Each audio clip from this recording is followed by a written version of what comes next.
እንደዚህ አይነት ውሳኔ ውስጥ የገባሁት እኔ በአንድ አይደለም ዘልዬ አይደለም እንደዚህ አይነት ውሳኔ ለመወሰን የተገደድኩት።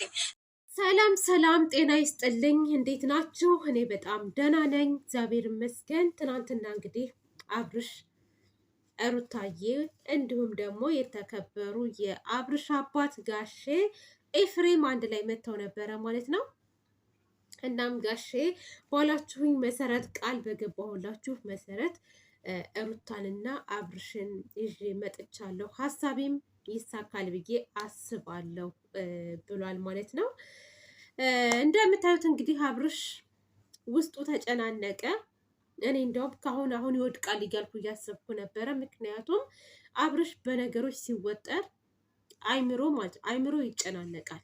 አይምሮ ልክ ሲጨናነቅ ብዙ ጊዜ አይታችሁት ከሆነ ፌንት ሰርቶ ወደ ሆስፒታል ነው ማለት ነው የሚሄደው እና እኔ ከማቀርቀሩ የተነሳ በቃ አሁን ሊወርቅ ነው እያልኩ ሳስብ ነበረ። ነገር ግን እሱም መጨረሻ ላይ ነገሩም ሳያልቅ ሳይናገርም የልቡን የሆዱን ለሩታ ሳይነግራት ተነስቶ ጋሼ በቃ ሊሄድ ወደ ቤት ብሎ ሄዷል ማለት ነው።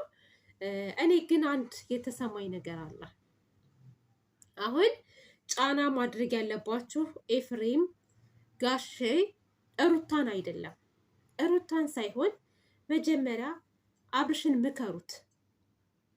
ምከሩት። መመከር አለበት። የፈለገ ነገር እነዚህ ልጆች ቢጣሉ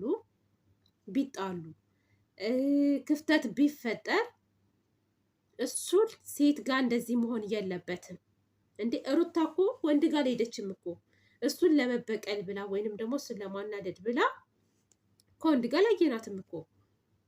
እሱ ግን እያደረገ ያለው ነገር እንግዲህ ከሴት ጋር ነው ተለጥፎ፣ አንዴ ኩሪፍቱ አንዴ እንትን እየሄደ ያለ ማለት ነው። እና መጀመሪያ አብርሽ ይመከር፣ ወደ ራሱ ይመለስ። ከዛ በኋላ እስኪ ሩታን ኑና ጠይቋት በስርዓት ማለት ነው። እንደዛ ይሻላል። ምክንያቱም ሩታ ሆነሽ እንኳስ ብትል ማለት ነው ቢታረቁ አብርሽ መልሶ መሄዱ አይቀርም ወደ ሄርሜላ ጋር። ሄርሜላ ብቻ አይደለችም በነገራችን ላይ፣ ሄርሜላ ብቻ ሳይሆን ሄርሜላ ከህይወታቸው ልትወጣ ትችላለች። ግን አብርሽ እንደዚህ አይነት ነገር ካላቆመ ነገ ጠዋትም ሌላ ሴት ይዞ መምጣቱ አይቀርም። በእርግጠኝነት ይዞ ይመጣል ሌላ ሴት፣ ወይም ያቺ የድሮ ፍቅረኛ የተባለችው ነፂ፣ እሷም ልትመጣ ትችላለች ማለት ነው። እና መጀመሪያ ልጃችሁን ምከሩት፣ ወደ ራሱ ይመለስ። አሁን ያለበት ነገር ጥሩ አይደለም። የሆነ ልክፍት ተለክፏል ማለት ነው። ልክፍት ትዳሩን እንዲጠላ ሌላ ሴት እንዲያሳድድ ማለት ነው። አብርሽ ጋር የምናየው ይሄ ነው። ምንድን ነው ያለው? እኔ ስቀርባት ትርቀኛለች፣ ስርቃት ትቀርበኛለች እና እሷ የያዘችው ነገር እኔን ለመጉዳት እንደዛ ነገር ነው እና ያልከው አንተ ስትቀርባት እሷ ራቀች አይደለም። የሆነ ጊዜ ግን ራሷ ስትለምንህ ነበር። እንደውም ቅርብ ጊዜ ከመውለዷ በፊት ወደ ቤቱ ይመለስ ይምጣ ተብለህ ስትለመን ነበረ። እምቢ ብለህ እንደውም ከሀገር ሁሉ ወጥተህ ነበረ ማለት ነው። መተህም ደግሞ ምንም ሰላም ልትፈጠር አልቻልክም ማለት ነው። እና አብርሽ መጀመሪያ ወደ ራስ ተረጋጋ። ሩታ የተናገረችው ነገር በነገራችን ላይ እውነት ነው። ይመራል እኮ እንዴ። ማር ራሱ ሲበዛ አያቅለሸልሻችሁም? ያቅለሸልሻል። ይች ልጅ ብዙ ጊዜ ታግዘዋለች።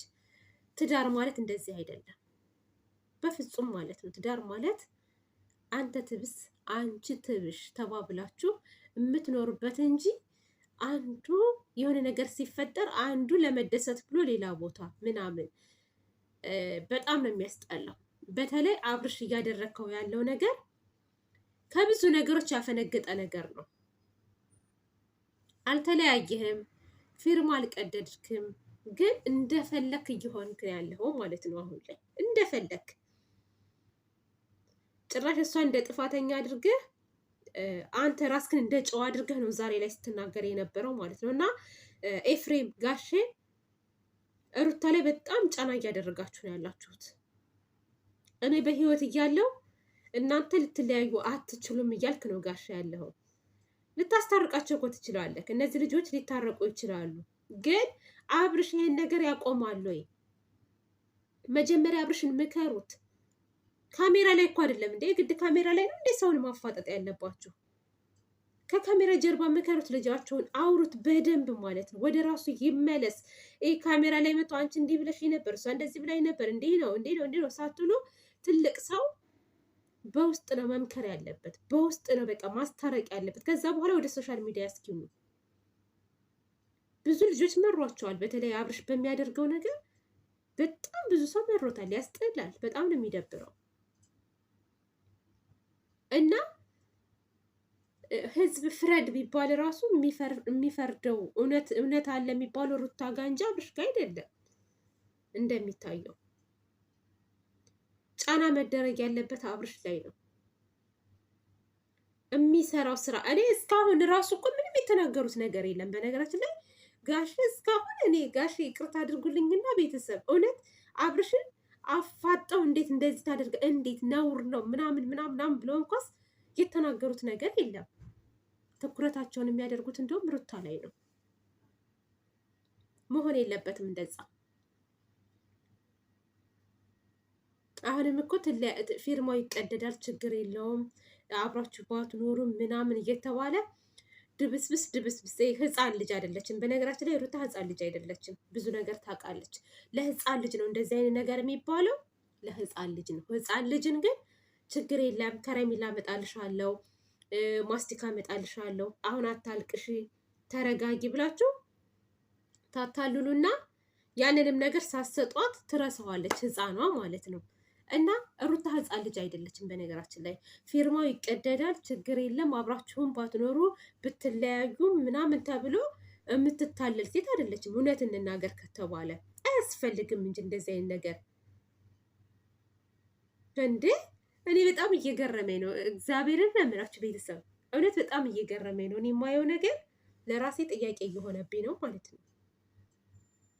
እና ይሄ ነገር ይቁምና እውነት ከሆነ ሽማግሌ ስብስብ አድርጋችሁ መጀመሪያ ልጃችሁን፣ ከዛ በኋላ ይሄ ነገር ሁለተኛ ላይደገም ድጋሚ እንደዚህ አይነት ነገር ላያደርግ አብርሽ ብትነጋገሩ መልካም ነው ብዬ ነው የማስበው እኔ።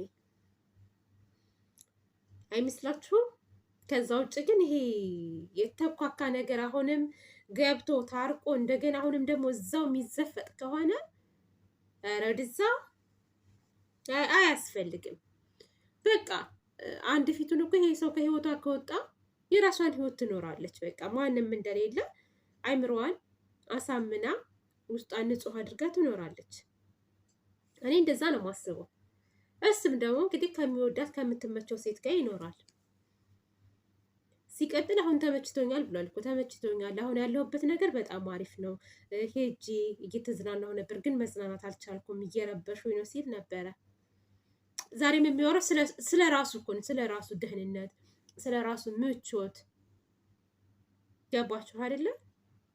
እና በጣም ነው የሚያስጠላው የምናየው ነገር። ሩታን አጨቅጭቋት፣ ሩታ ላይ ትኩረት አታድርጉ። የታመመው ልጃችሁ ነው አብርሽ ታሟል። የሚጸለይበት ቦታ ወስዳችሁ አጸልዩለት። ቁም ነገር ጋሼ ለራስህ ራሱ ክብር አልሰጠህም እኮ፣ ለአንተ ራሱ ክብር አልሰጠህም። ስለዚህ ውሰድና አጸልይበት። ልጅህ የተለከፈበት ልክፍት አለ፣ ተለክፏል። ልጅህ ማለት ነው ተለክፏል። ይሄ ደግሞ ልክፍቱ ደግሞ ካልተው ማለት ነው መቼም ቢሆን አብርሽ ትዳር ይዞ አይቀመጥም። ይቅለበለባል በቃ ወደዚህ ወደዛ እያለ ማለት ነው። ስለዚህ አጸልዩለት፣ ይልቀቀው በሽታው። ከዛ በኋላ ከለቀቀው በኋላ ይዛችሁ መታችሁ አስታርቁት። እኔ እንደዛ ነው የማስበው። አይመስላችሁም? አይምሮ ልቡ ፈቅዶ ንጹህ ሆኖ ለሰራው ስራ ደግሞ እንትን ገብቶ ምንድን ነው በስላሴ ስም ኃጢአቱን ይናገር፣ ንስሐ ይግባ ማለት ነው። ንስሐ ገብቶ ምክንያቱም እስከዛሬ ያደረገው ነገር በትዳሩ ላይ ዝሙት ስለሆነ ከዛ በኋላ ንስሐ ገብቶ ምናምን ነው ከእንደገና ትዳሩን እንደ አዲስ መጀመር ያለበት እንጂ ከማንም ጋር አውደልድሎ ተነካክቶ ጨፍሮ ምናምን መጥቶ እንደገና ዝፍጥ ብሎ መግባት ጥሩ አይደለም። እንደዛ ነው የማስበው። ኤፍሬምም ዝም ብለህ አታሽቃብጥ፣ ትናንትናም እግሯ ላይ ተደፍተህ ስትለምን ነበረ። መጀመሪያ ግን ወንድማችሁን ምከሩት። ወንድማችሁ ምክር ያስፈልገዋል። ወንድማችሁ ታሟል፣ አብርሽ ታሟል። ልንገራችሁ፣ በጤናው አይደለም እንደዚህ የሚያደርገው እና ፋሚሊ፣ እኔ ከዚህ በላይ ምንም የምለው ነገር የለም። ለማንኛውም ውዶቼ ማሮቼ፣ በሌላ ቪዲዮ እስከምንገናኝ ድረስ መልካም ጊዜ ይሁንላችሁ። ወዳችኋለሁ፣ አከብራችኋለሁ። ባይ